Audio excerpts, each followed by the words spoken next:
पूरे भारतीय उपमहाद्वीप पर कब्जा करने के बावजूद ये दोनों भारत को राष्ट्र नहीं बना पाए। ये काम जो मुगल और मौर्य नहीं कर पाए, भारत को राष्ट्र नहीं बना पाए, वो काम रेलवे ने कर दिखाया और भारत एक राष्ट्र का जन्म। अगर तुम इच्छा से धर्म के पास जा रहे हो तो तुम पाखंड कर रहे हो, और अगर तुम परिवर्तन की वजह के लिए धर्म के पास जा रहे हो तो तुम असली धर्म, बस यही धर्म की परिभाषा है। समझ का महत्व तो समझना। पढ़ाई के साथ समझ है तो जीएल नेहरू बन गए स्टेट्समैन। समझ बहुत अच्छी है, पढ़ाई थोड़ा कम है तो नरेंद्र मोदी। लेकिन पढ़ाई बहुत अच्छी है लेकिन समझ गायब है तो अच्छी नौकरी कर लोगे, बस समझ। और युद्ध तो युद्ध नहीं जिनके जीवन में वो भी बड़े अभागे हों, या तो प्रण को तोड़ा होगा या फिर रण से भागे। जय हिंद फ्रेंड्स। तो चैप्टर 3 हम लोग डिस्कस कर रहे हैं। चैप्टर 3 में हमने पहली हेडिंग डिस्कस की स्ट्रक्चर ऑफ द गवर्नमेंट, दूसरी हेडिंग हम डिस्कस कर रहे थे British economic policies from 1600 to 1857। तो वो जो चैप्टर है हम लोग का, वो जो हेडिंग है British economic policies from 1600 to 1857, उसमें हमने पहली हेडिंग डिस्कस किया commercial policies. Commercial policies discuss किया हमने पहली हेडिंग। दूसरी हेडिंग हमने डिस्कस किया ड्रेन ऑफ वेल्थ, जिसको John Sullivan, drain of wealth, जिसको जॉन सुलिवन कहता है कि हमारा सिस्टम स्पॉन्ज की तरह काम करता है। जॉन सुलिवन, इसका स्टेटमेंट दिया हुआ है एनसीईआरटी में, कहता है हमारा सिस्टम स्पॉन्ज की तरह काम करता है। गंगा से सारी अच्छी चीजों को सोख कर वो थेम्स में निचोड़ देता है। बड़ा प्यारा स्टेटमेंट, एक लाइन में पूरी कहानी का एक्सप्लेनेशन है इसमें, एक लाइन में पूरी कहानी का एक्सप्लेनेशन है। तीसरी heading means of development of means of transport and communication, बहुत important. Development of means of transport and communication, development of means of transport and communication. अब यहां पे भी फिर से विजन को जिंदा करने की बात है। अब ट्रांसपोर्ट एंड कम्युनिकेशन, इकोनॉमी में एक चैप्टर है इंफ्रास्ट्रक्चर, बहुत इंपॉर्टेंट, इतना इंपॉर्टेंट चैप्टर है वो इंफ्रास्ट्रक्चर। यूपी, बिहार, गुजरात और कर्नाटका,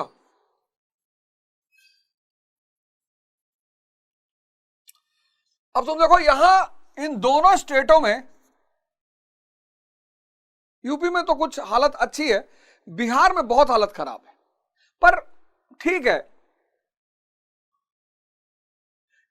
इन दोनों का इंफ्रास्ट्रक्चर यानी ग्रुप ए और ये ग्रुप बी,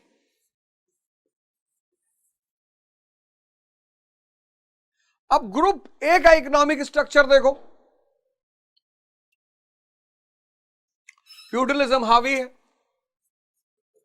फ्यूडलिज्म अभी भी हावी है, ऐसा नहीं है, हावी है। और यहां कैपिटलिज्म हावी है, ऐसा नहीं है सिर्फ कैपिटलिज्म है, हावी है। तो जब तुम इन सड़कों पे चलोगे, यहां की सड़कों पे, तुम्हें कैपिटलिज्म का प्रभाव दिखाई पड़ेगा। बैंगलोर से हैदराबाद का expressway,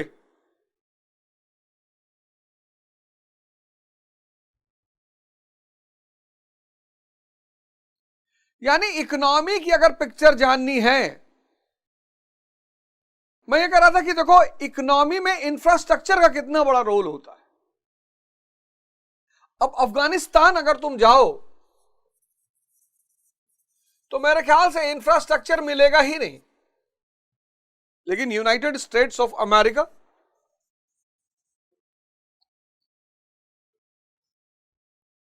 United states of America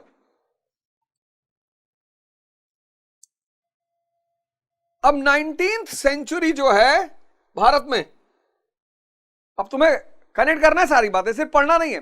19th century जो है इंडिया में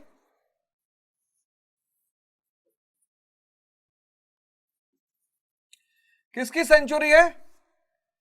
मैन्युफैक्चरिंग क्लास की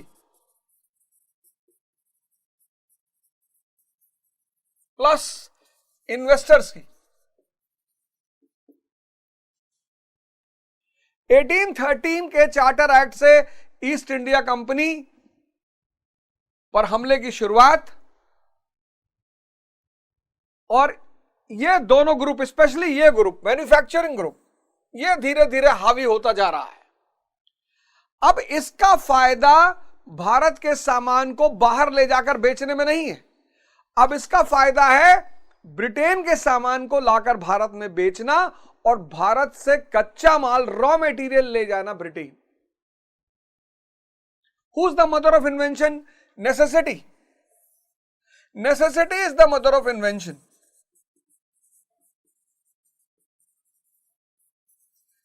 necessity is the mother of invention. जरूरत पैदा हो जाएगी,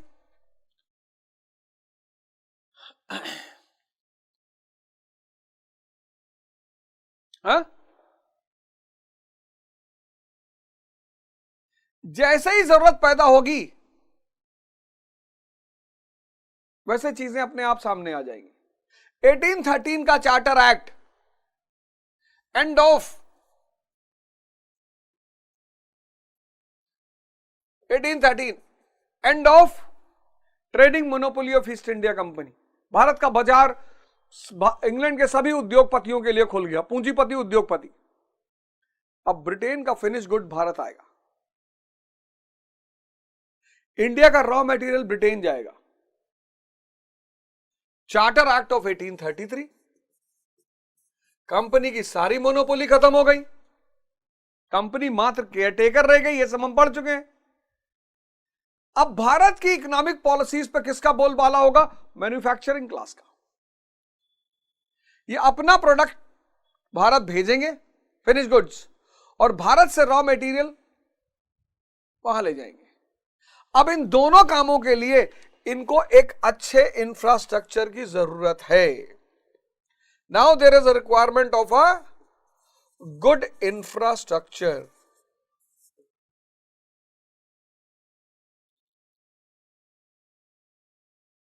एक तो मैन्युफैक्चरिंग क्लास की जरूरत, दूसरे इन्वेस्टर 1856 के बाद, और तीसरा डिफेंस इश्यू।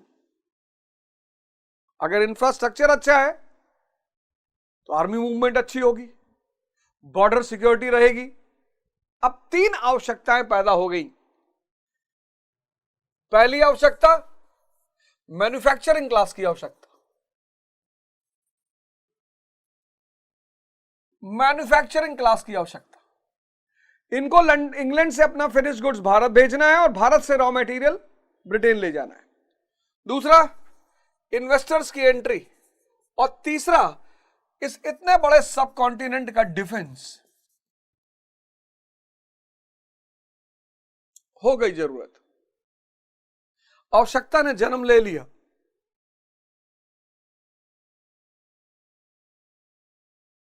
अब जो पुराना तरीका है बैलगाड़ी का और खच्चर का, पुराना तरीका किसका?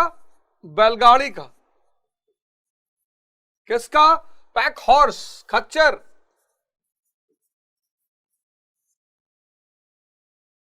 अब इनकी जगह पे एक नया इंफ्रास्ट्रक्चर पैदा होगा। पहला, रोड्स, पक्का रोड्स, मैकेडमाइज्ड रोड्स। मैकाडम ने उसको डिजाइन किया था यूरोप पे, तो उसको मैकेडमाइज बोलते हैं, पक्का रोड्स। रोडवेज की शुरुआत, और रोडवेज में सबसे important GT road, grand trunk road. Maurya काल में कहां से कहां तक थी? मौर्य काल में तक्षशिला से ताम्रलिप्त थी। मिडिवल पीरियड में पेशावर से सुनारगांव,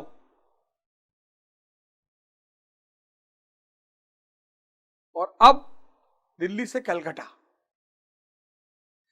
GT road, grand trunk road 1839 में इसकी शुरुआत हुई और 1850s में जाकर यह पूरी हुई। जीटी रोड तो पहला टारगेट बना रोड्स। दूसरा स्टीम बोट्स। भारत की बहुत सारी नदियां नेविगेशन के लिए परफेक्ट है। Ganga is one of them, उनमें से एक है। तो आप बंगाल से लेकर इलाहाबाद तक ट्रैफिक मूवमेंट गंगा में कर सकते हो। वाटर लेवल अच्छा है, कनेक्टिविटी अच्छी है।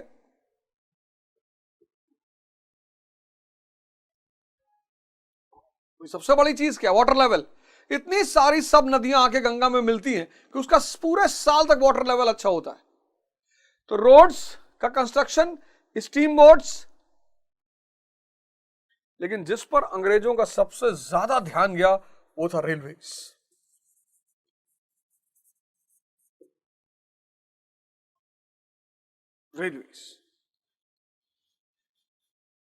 और रेलवे का इंट्रोडक्शन भारत में एक क्रांतिकारी काम था, रेवोल्यूशनरी।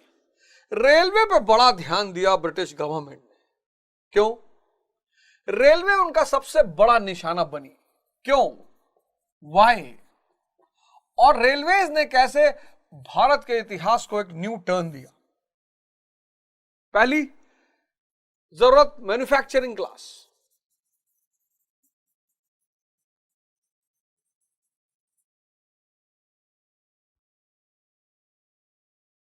दूसरा, स्टील कंपनीज ऑफ ब्रिटेन। तीसरा, ब्रिटिश बैंकर्स।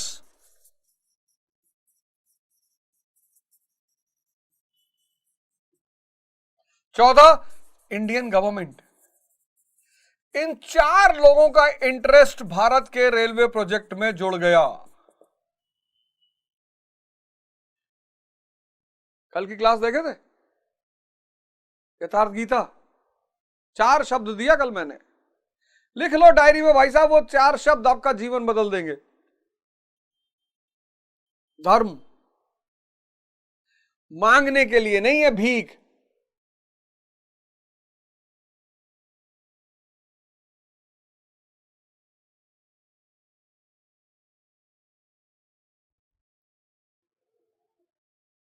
धर्म भीख मांगने के लिए नहीं है।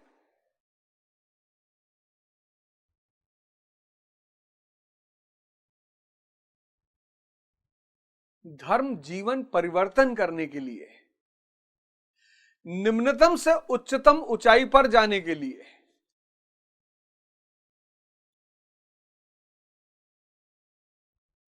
धर्म जो है, धर्म और पाखंड में एक फर्क है, याद रखना। पाखंड का जन्म इच्छा की वजह से होता है और धर्म का जन्म परिवर्तन की वजह से होता है। दोनों बिल्कुल अलग चीजें हैं। पाखंड का जन्म इच्छा, रुपया चाहिए, पैसा चाहिए, विवाह करना है, गोरी लड़की से विवाह करना है, यह सब इच्छा, यह पाखंड को जन्म देती है। और परिवर्तन की इच्छा धर्म को जन्म देती है। अगर तुम इच्छा से धर्म के पास जा रहे हो तो तुम पाखंड कर रहे होगे, और अगर तुम परिवर्तन की वजह के लिए धर्म के पास जा रहे हो तो तुम असली धार्मिक होगे। बस यही धर्म की परिभाषा है। जीवन में प्राथमिकता रख लो। इसे शुरुआत कर दो जीवन क्रांति की। जीवन में प्राथमिकता रखो। 15 साल की उम्र में गर्लफ्रेंड क्या करोगे लेके? बन गई तो बहुत अच्छी है, बन गई तो बहुत अच्छी बात है, पर ये देखो तुम किस परिवार से हो, कितनी सैलरी है तुम्हारे पिता की, कितने घर में तुम्हारे मेंबर हैं। प्रायोरिटी, समझ का विकास। पढ़ाई से कुछ नहीं होता।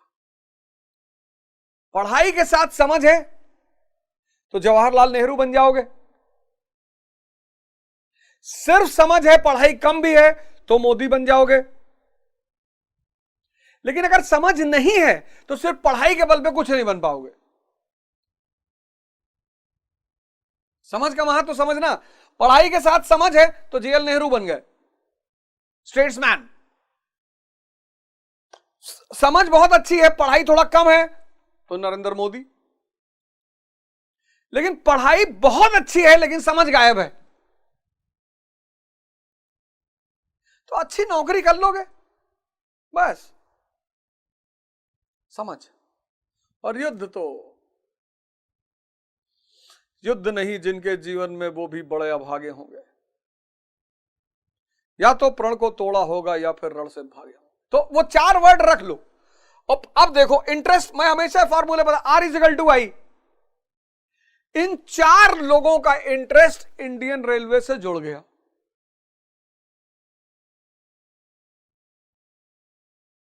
ब्रिटेन के मैन्युफैक्चरिंग क्लास को इनका क्या इंटरेस्ट है?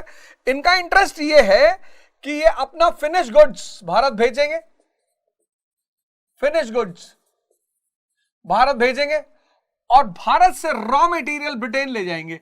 उसके लिए अच्छा ट्रांसपोर्ट सिस्टम चाहिए। स्टील जो कंपनीज हैं उनको भारत की मार्केट मिल जाएगी।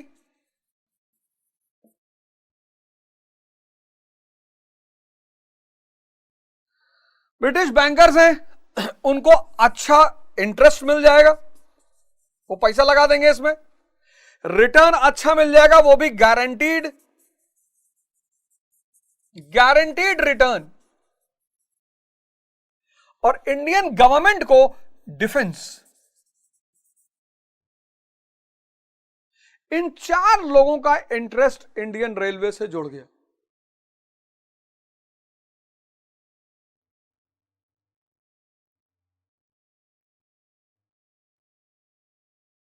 तो 1869 में 6000 किलोमीटर और 1905 में 45,000 किलोमीटर।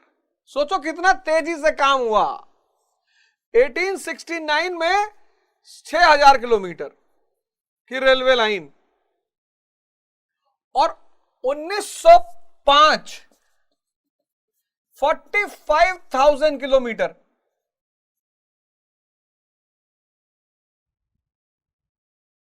ये सब इस इंटरेस्ट का कमाल था।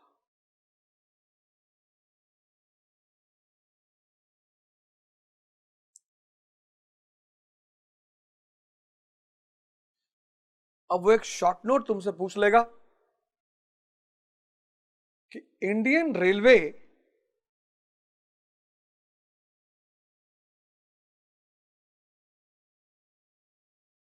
was the outcome of British national policy.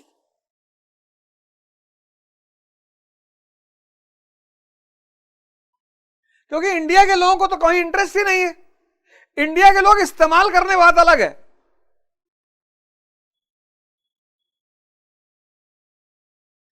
इसलिए आज भी इंडियन रेलवेज, अब तो खैर लगभग सारी चीजों को कवर कर रही है इंडियन रेलवे। पहले जब हम गोंडा, दिल्ली से गोंडा जाते थे तो लखनऊ के बाद सिंगल लाइन,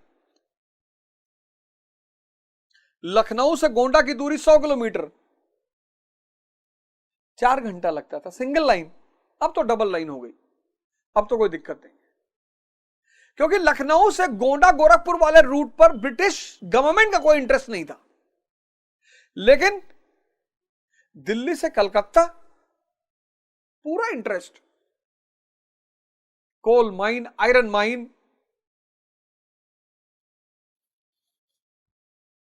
अब सवाल यह बना कि कैसे किया जाए, कैसे बनाया जाए।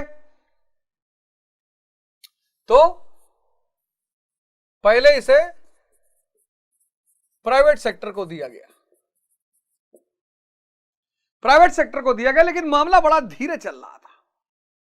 फिर प्राइवेट और गवर्नमेंट दोनों को दिया गया।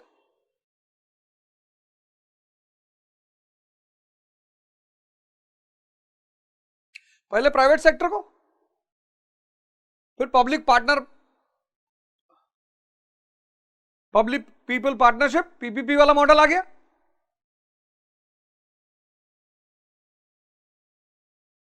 और फिर प्राइवेट सेक्टर को प्रमोशन दिया गया।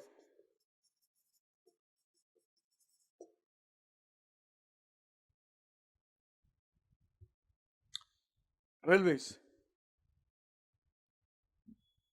और जो काम कार्ल मार्क्स कहता है कि जो काम मौर्य और मुगल नहीं कर पाए, वो काम भारत में रेलवे ने किया। कौन सा?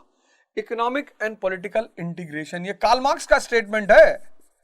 कार्ल मार्क्स का बड़ा फेमस स्टेटमेंट है कि जो काम मौर्य, कार्ल मार्क्स का बड़ा फेमस स्टेटमेंट है कि जो काम मौर्य और मुगल नहीं कर पाए।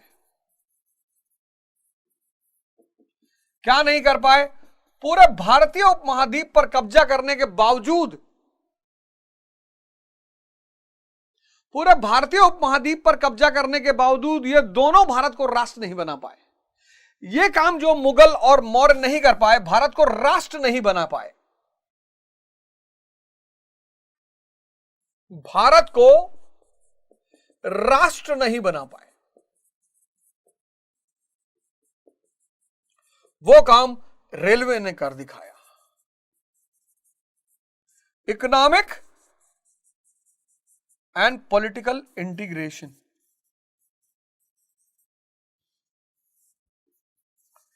Economic and political integration. और भारत एक राष्ट्र का जन्म। कॉटन मिल के लिए ईंधन, कोयला कहां से आएगा? बिहार से। इकोनॉमिक इंटीग्रेशन हो गया। और इकोनॉमिक इंटीग्रेशन से क्या हो गया? Political integration. कांग्रेस,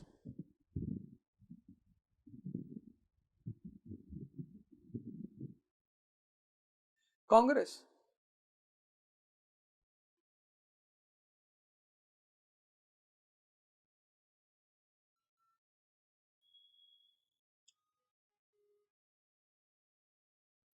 हाँ?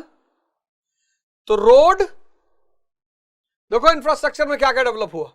रोड, स्टीम बोट्स, सबसे ज्यादा रेलवे,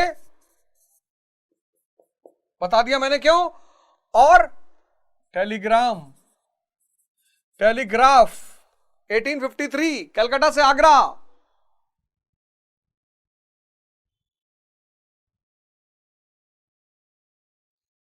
और पोस्टल सर्विस।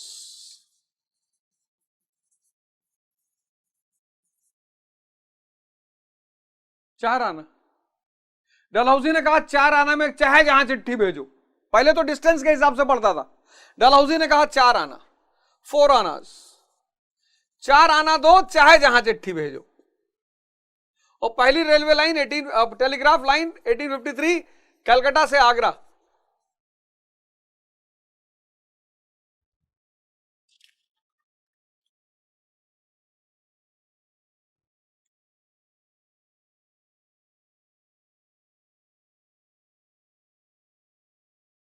और इस प्रकार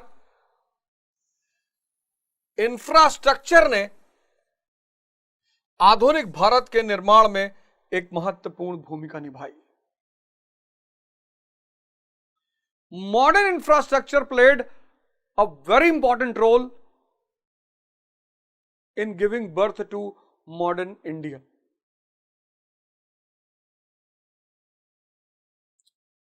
तो पहला heading structure of the government, दूसरा British economic policy 1600 to 1857,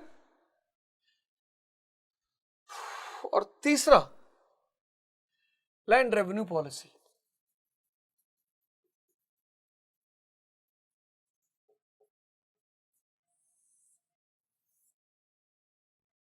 last heading of the chapter.